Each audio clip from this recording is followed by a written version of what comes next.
welcome to Booth Setup and Display. I'm Bethany. Thank you so much for joining. I am so excited to talk to you today about setting up booths, whether you have one table at a small outdoor event or you have multiple tables at a big booth. So the first thing I like to point out is I love to have the cloth tablecloths. I think that they're very important. I like them to go all the way to the ground so you can store stuff underneath. I got this one on Amazon for $16. You can also go on Order Pro and get the green and the purple for $12 each. So I believe it's a great investment in your business if you're going to do multiple booths.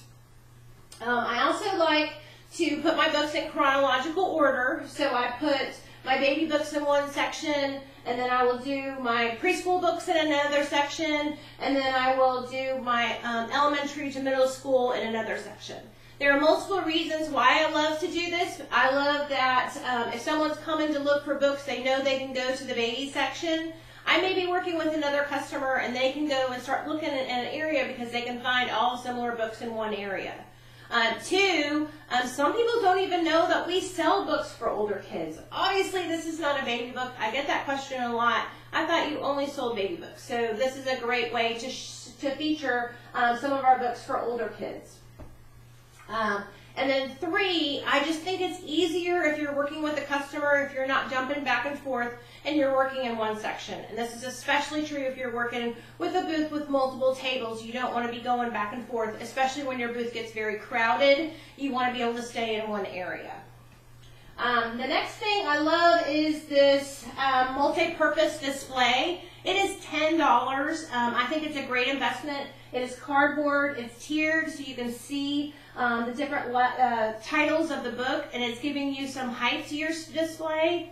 So the one thing that I love to have in my display are different heights. I love to have some variation, not just have a flat table full of books. You want to have stuff that really draws people in. They may see Nibbles and say, oh my gosh, look at that little book, it's so cute, and it draws them from afar. Or my son loves dinosaurs, so I'm going to come over and see that book.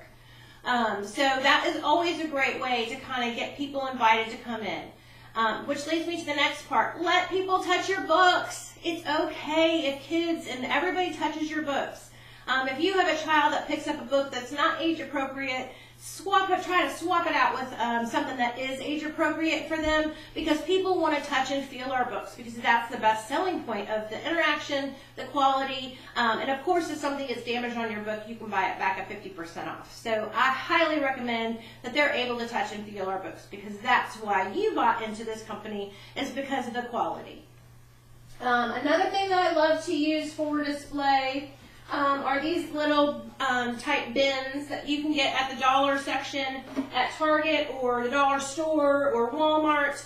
If I am doing a consignment booth and I have multiple versions of the Hey Jack book, I can stack them all in here and people can flip through, or I can flip through easily to find the right book for them. So they have different versions of the book that they can purchase. So it's just maximizing space.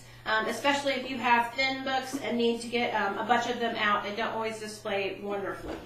I also like to have the same item, sorry busybug is moving, that I can set and use as a riser. So if I need to add some height to my display, I can flip this over and use it for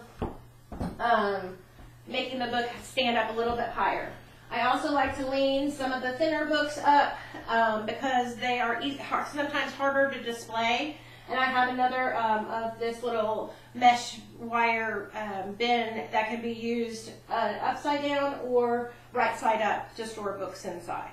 If you're doing a big booth, I would recommend you've got multiple copies of Dirty Dinosaur, stack those underneath, and then have the one on top, because you may not have the time to fill your display if you're really rocking and rolling in your booth. So that's a great idea to have extras on hand and add height to your display.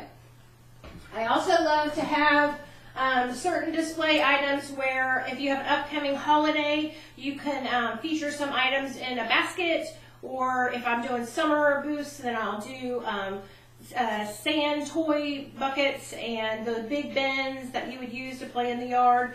Something that is, again, functional, but gets them a reminder, hey, I need some toys for this, or books for the summer for my kids.